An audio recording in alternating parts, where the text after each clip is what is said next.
കഴിഞ്ഞ കുറെ ദിവസങ്ങളായിട്ട് ഇവിടെയുള്ള പ്രചരണം എന്താ? 6000 കോടി രൂപ ട്രഷറിയിൽ ബാക്കി വെച്ചിരുന്നു. സർ, ട്രഷറിയിൽ പൈസ വരും, പല രീതിയിൽ വരും. ഇത് IGST ഗ്രാന്റിന്റെ പൈസ വന്നു, ലാസ്റ്റ് ആയപ്പോഴേക്കും വേറെ ചില കേന്ദ്ര ഗവൺമെന്റിന്റെ ഗ്രാന്റ് വന്നു. സർ, മെയ് 16-ാം തീയതി നമ്മൾ എന്നാണ് അധികാരത്തിലേറ്റെടുക്കുന്നത്? അതിനുശേഷമാണ് 18-ാം. മെയ് 16-ാം തീയതി 6000 കോടി ഉണ്ടോ? 2000 കോടി രൂപയുള്ളൂ. അപ്പൊ ബാക്കി വെച്ചിട്ടാണ് പോകുന്നതെന്ന് ഈ പാവപ്പെട്ട ജനങ്ങളെ തെറ്റിദ്ധരിപ്പിക്കുകയാണ്. പാവപ്പെട്ട ജനങ്ങളെ ഇവിടെ ഇരിക്കുന്ന ലെജിസ്ലേച്ചർ സെക്രട്ടേറിയറ്റിൽ ഒരു സ്റ്റാഫിന് 50,000 രൂപ സാലറി ഉണ്ടെന്ന് സങ്കല്പിക്കുക. 50,000 രൂപ കൂടുതലുണ്ടെന്ന് എനിക്കറിയാം.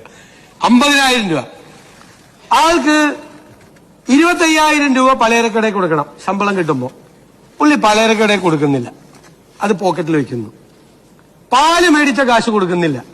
1-ാം തീയതി ആവുമ്പോ പാലുകാരൻ വരുമ്പോ കൊടുത്തില്ല. പത്രക്കാരന്റെ കാശ് കൊടുക്കുന്നില്ല. മനസ്സിലായേ? ആർക്കും കൊടുക്കുന്നില്ല.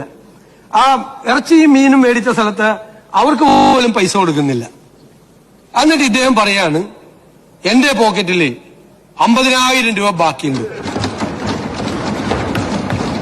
നിങ്ങളുടെ കയ്യിൽ 6000 കോടി രൂപ ബാക്കി ഉണ്ടായിരുന്നുവെങ്കിൽ LSCD മിനിസ്റ്റർ കൂടി ഇരിക്കുന്നു, ലോക്കൽ ബോഡിയുടെ 3-ാം ഗഡു നിങ്ങൾ എന്തുകൊണ്ട് കൊടുത്തില്ല? 1982 കോടി രൂപ നിങ്ങൾ എന്തുകൊണ്ട് കൊടുത്തില്ല? കയ്യിൽ പണം ഉണ്ടായിട്ട്. നിങ്ങളുടെ ഇമ്മീഡിയറ്റ് ലയബിലിറ്റി എന്തൊക്കെയാണ്? നിങ്ങൾ എവിടെയെല്ലാമാണ് നിങ്ങൾ പണം കൊടുക്കാനുള്ളത്? നിങ്ങൾ ആ പണം കൊടുക്കാനുള്ള ഒരുപാട് സ്ഥലങ്ങളിൽ നിങ്ങൾ പണം കൊടുത്തിട്ടില്ല. പട്ടിക വിദ്യാർത്ഥികൾക്ക്, പട്ടികജാതി പട്ടികവർഗ വിദ്യാർത്ഥികൾക്ക് നിങ്ങൾ കൊടുക്കാനുള്ള പണം എത്രയാണെന്നറിയാമോ? 377 കോടി രൂപ.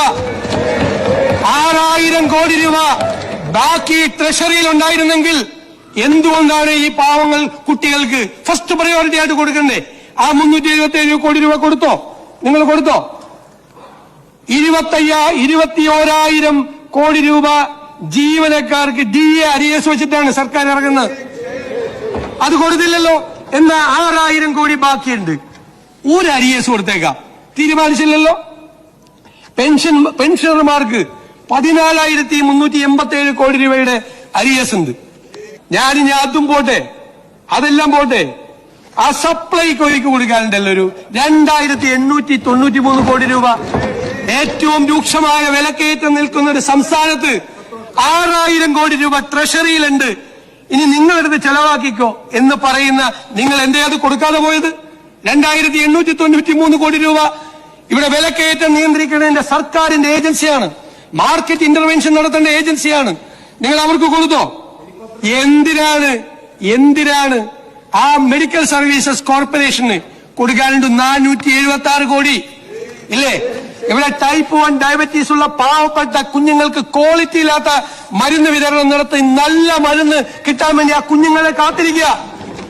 അവർക്ക് നല്ല മരുന്ന് വിതരണം നടത്താൻ വേണ്ടി നിങ്ങൾക്ക് കൊടുക്കാമായിരുന്നല്ലേ ഈ പൈസ?